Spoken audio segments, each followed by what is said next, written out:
भारत त्योहारों की भूमि है। यहाँ हर पर्व केवल उत्सव नहीं बल्कि आध्यात्मिक भावनाओं का प्रतीक होता है। दीपावली का पर्व जब आता है तो उसका आरंभ धनतेरस से होता है। धन यानी समृद्धि और तेरस यानी त्रयोदशी तिथि। इस दिन माता लक्ष्मी और भगवान धन्वंतरी की आराधना की जाती है। इस दिन दीप जलाना, सोना चांदी या बर्तन खरीदना, दीपदान करना सब शुभ माना जाता है। धनतेरस की कथा केवल धन और वस्तु संपत्ति तक सीमित नहीं है बल्कि ये जीवन, स्वास्थ्य और श्रद्धा की गहराई को भी दर्शाती है। इस पर्व का इतिहास हजारों वर्षों पुराना है और इसके पीछे एक अत्यंत रोचक और प्रेरणादायक कहानी जुड़ी हुई है। पौराणिक कथा, राजा हिमा और सर्पदंश की कहानी। बहुत समय पहले एक राजा थे जिनके पुत्र की जन्म कुंडली में ये भविष्यवाणी की गई थी कि उसके विवाह के चौथे दिन सांप के काटने से उसकी मृत्यु हो जाएगी। ये सुनकर राजा और रानी बहुत दुखी हुए, परंतु विधाता के लेख को कोई मिटा नहीं सकता। फिर भी राजा ने अपने पुत्र को शिक्षा, विद्या और वैदिक ज्ञान में निपुण बनाया। जब वो युवावस्था में पहुंचा तो राजा ने उसका विवाह एक सुशील और बुद्धिमान राजकुमारी से कर दिया।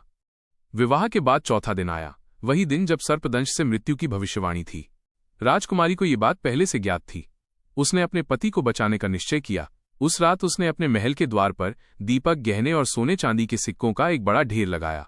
उसने चारों दिशाओं में दीप जलाए ताकि पूरा महल प्रकाश से जगमगा उठे। वो अपने पति को जगाए रखती रही, उसे सोने नहीं दिया। वो कहानियां सुनाती रही, गीत गाती रही। आधी रात को जब यमराज सर्प के रूप में वहां पहुंचे तो उनकी आंखें उस तेज प्रकाश से चौंधिया गईं। सोने चांदी के ढेर, जगमगाते दीपों और रानी के अद्भुत भक्ति भाव को देखकर सर्प महल में प्रवेश न कर सका। कहा जाता है कि यमराज ने दूर से ही बैठे बैठे बातें सुनी और जब सुबह हो गई तो उन्होंने राजा हिमा के पुत्र का प्राण लेने का विचार त्याग दिया। उस दिन से ये तिथि धनत्रयोदशी या धनतेरस के नाम से प्रसिद्ध हो गई। इस कथा का प्रतीक ये है कि भक्ति, प्रेम और दीप का प्रकाश मृत्यु और अंधकार को भी मात दे सकता है। यही कारण है कि धनतेरस की रात घर के दरवाजों पर दीप जलाए जाते हैं ताकि यमराज भी उस घर में प्रवेश न करें जहां प्रकाश और श्रद्धा का वास हो। भगवान धन्वंतरी का अवतार। धनतेरस का एक और महत्वपूर्ण पहलू है भगवान धन्वंतरी का जन्म। पौराणिक कथाओं के अनुसार जब देवता और असुरों ने समुद्र मंथन किया तो उस समय 14 रत्न निकले। सबसे अंत में अमृत का कलश लेकर भगवान धन्वंतरी प्रकट हुए। उनके हाथों में अमृत कलश और औषधियां थीं। यही कारण है कि उन्हें आयुर्वेद का जनक कहा जाता है। भगवान धन्वंतरी ने मानवता को आयुर्वेद का ज्ञान दिया, जिससे न केवल रोगों का उपचार संभव हुआ बल्कि जीवन को दीर्घ और स्वस्थ रखने का मार्ग भी मिला। इसलिए धनतेरस के दिन स्वास्थ्य, दीर्घायु और समृद्धि की कामना के लिए भगवान धन्वंतरी की पूजा की जाती है। ये दिन वैद्यों, डॉक्टरों और चिकित्सा से जुड़े लोगों के लिए विशेष महत्व रखता है। बहुत से लोग इस दिन आयुर्वेदिक औषधियां या स्वास्थ्य से जुड़ी चीजें खरीदते हैं। मानस ये इस पर्व का गूढ़ संदेश है कि धन से अधिक महत्वपूर्ण है स्वास्थ्य। धनतेरस पर खरीदारी का महत्व। धनतेरस के दिन बाजारों में रौनक देखते ही बनती है। हर कोई कुछ न कुछ नया खरीदता है। परंपरा है कि इस दिन धातु, सोना, चांदी, तांबा या स्टील की वस्तु खरीदना शुभ माना जाता है। ये प्रतीक है मानस नए आरंभ, समृद्धि और सकारात्मक ऊर्जा का। लोग मानते हैं कि इस दिन खरीदी गई वस्तुएं आने वाले वर्ष में घर में मंगल और समृद्धि लाती हैं। कई परिवार नए बर्तन, दीपक, झाड़ू, सिक्के या धन की थैली भी खरीदते हैं, मानस जो लक्ष्मी जी को आमंत्रित करने का प्रतीक है। धनतेरस का धार्मिक और आध्यात्मिक महत्व।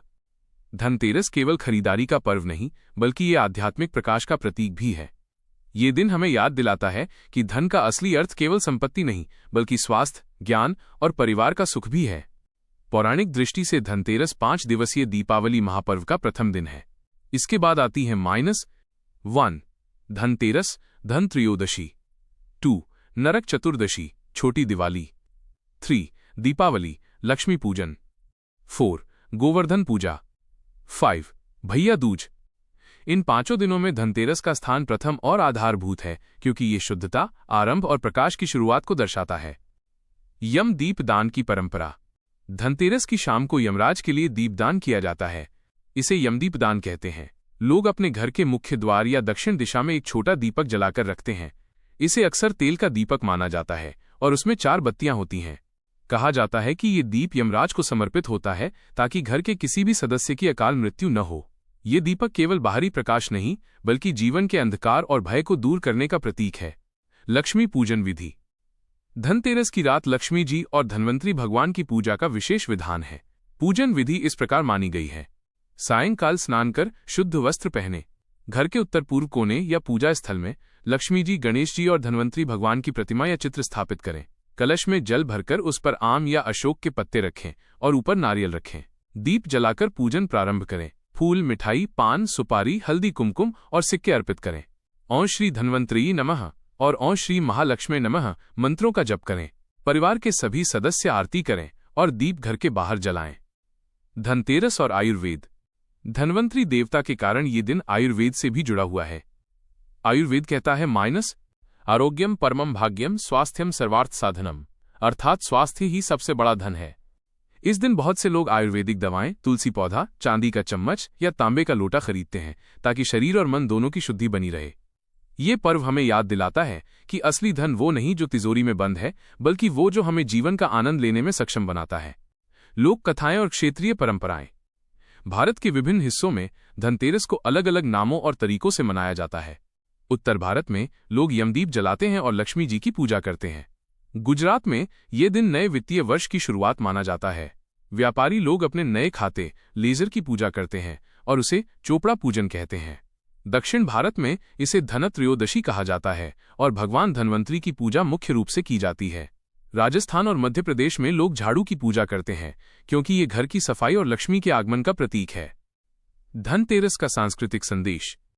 धनतेरस हमें केवल पूजा और परंपरा नहीं सिखाता, बल्कि जीवन के गहरे दर्शन भी देता है। 1. प्रकाश बनो, दीपक की तरह अपने जीवन में प्रकाश फैलाओ। 2. सेहत को प्राथमिकता दो। धन्वंतरी की पूजा इस बात की याद दिलाती है कि बिना स्वास्थ्य के धन व्यर्थ है। 3. श्रद्धा से भय पर विजय। राजा हिमा की कथा सिखाती है कि श्रद्धा और प्रेम से मृत्यु जैसी कठोर शक्ति को भी टाला जा सकता है। 4. संपत्ति का सही उपयोग। धन का संग्रह तभी सार्थक है जब उसका उपयोग समाज और परिवार के हित में किया जाए। आधुनिक युग में धनतेरस। आज के समय में धनतेरस केवल धार्मिक नहीं, बल्कि आर्थिक और सामाजिक रूप से भी महत्वपूर्ण बन गया है। बाजारों में लाखों की बिक्री होती है। लोग वाहन, गहने, मोबाइल, बर्तन और यहां तक कि घर तक खरीदते हैं।